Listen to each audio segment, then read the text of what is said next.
Inheritance Wars. Ambani, Modi, Bajaj, and Kapur's epic family feuds revealed. India's most high-stakes family battles are no longer confined to the courtroom. These are now unfolding in boardrooms, corporate offices, and even in the quiet corners of family gatherings. From the Kapur family's explosive clash over the Sona group to the Modi clan's century-long power struggle, India's wealthiest families are proving that legacy isn't just about wealth, it's about control. But here's where it gets controversial. When does a family feud become a corporate war? And how do we define family in a world where fortunes are at stake? Rani Kapur, the matriarch of businessman Sunjay Kapur, recently sparked a firestorm by accusing her daughter-in-law, Priya Sachdev Kapur, of coercing her into signing documents to seize control of the Sona group. This 30,000 crore empire spans agriculture, textiles, construction, IT, education, and biotech, a sprawling network that once thrived under Sunjay's leadership until his death in June. Rani claimed she was locked in a room, forced to sign paper, and denied consultation as the majority shareholder. Yet, the company has already denied her status as a shareholder since 2019, raising questions about the validity of her claims. And this is the part most people miss. Family feuds aren't just about money. They're about identity, power, and the fragile line between kinship and competition. Take the Modi family, for example. After the death of Krishan Kumar Modi in 2019, his will divided his 11,000 crore fortune equally among his wife, 2 sons, and daughter. But when Samir Modi accused his mother of mismanaging the trust, the family descended into chaos. Even after shareholders of Godfrey Phillips backed Bina Modi, neither Samir nor his brother Lalit were willing to relinquish their shares, a symbolic act of defiance. The Oberoi family saga is another case study in how wills can become battlegrounds. Prithvi Raj Singh Oberoi's death left behind 2 conflicting wills, one from 1992 and a 2021 codicil, and a heated battle between Anastasia, her step-siblings, and cousin Arjun. While Anastasia pushed for the 2021 amendment, the others clung to the older will. The court eventually intervened, but the family's rift remains unresolved. Not all family conflict end in bloodshed. The Bajaj family's 2022 dispute over Rahul Bajaj's legacy offers a contrast. His sons, Rajiv and Sanjeev, clashed over the future of the company, but ultimately agreed to split the business into Bajaj Auto and Bajaj Finserv. No drama, at least not in the same way as the Kapurs or Modis. Yet the Ambani brothers saga is a reminder that even after a peace deal, old wounds can resurface. Dhirubhai Ambani's death in 2002 set off a decades-long feud between Mukesh and Anil, who still compete for control of Reliance Industries. In 2018, Mukesh bailed out Anil, but recent raids by the Enforcement Directorate on Anil's properties suggest the battle isn't over. So, what's the lesson here? When a family's wealth becomes a weapon, the line between kinship and rivalry blurs. But what if the truth is more complicated? What if the real fight isn't about the money, but about who gets to define the legacy? Share your thoughts.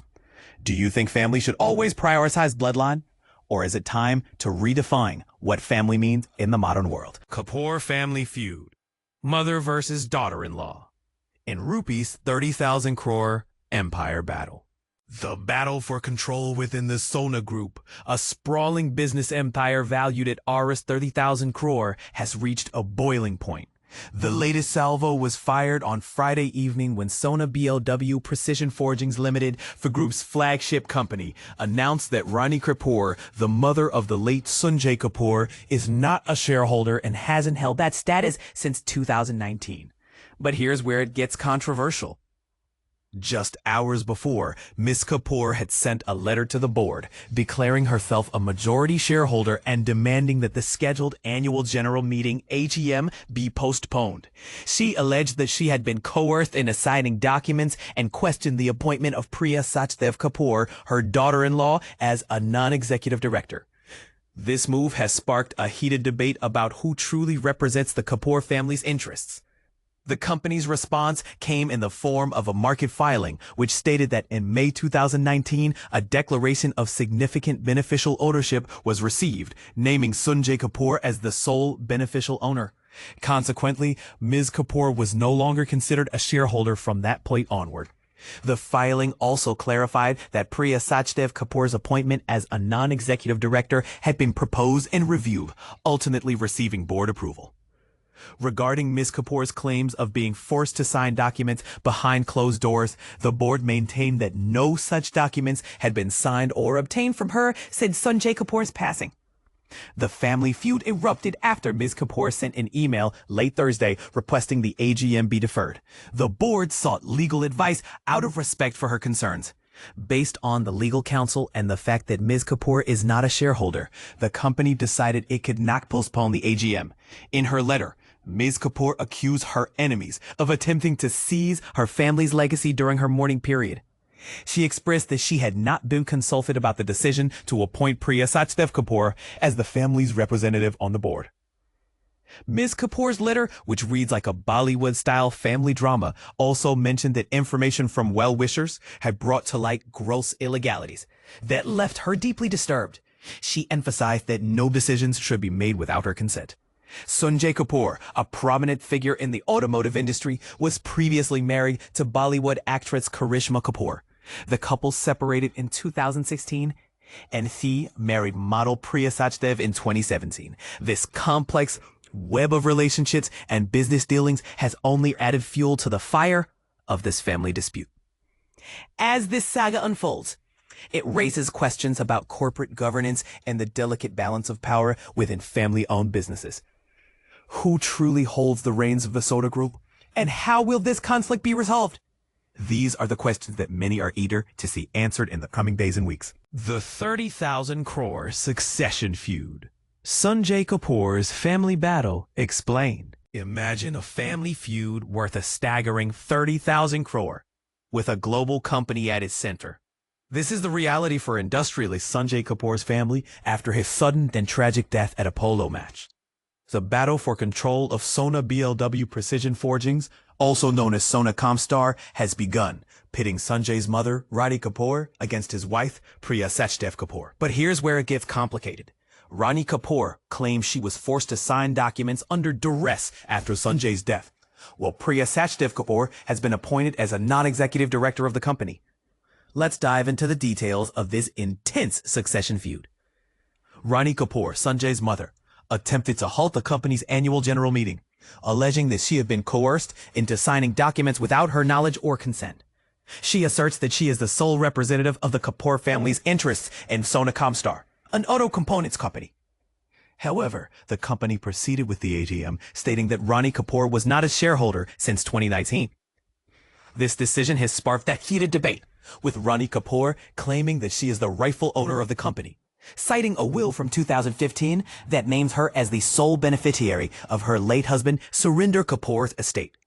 On the other hand, Priya Sachdev Kapoor, Sunjay's wife, has been appointed as a non-executive director, a move that Rani Kapur sees as an attempt to usurp the family legacy.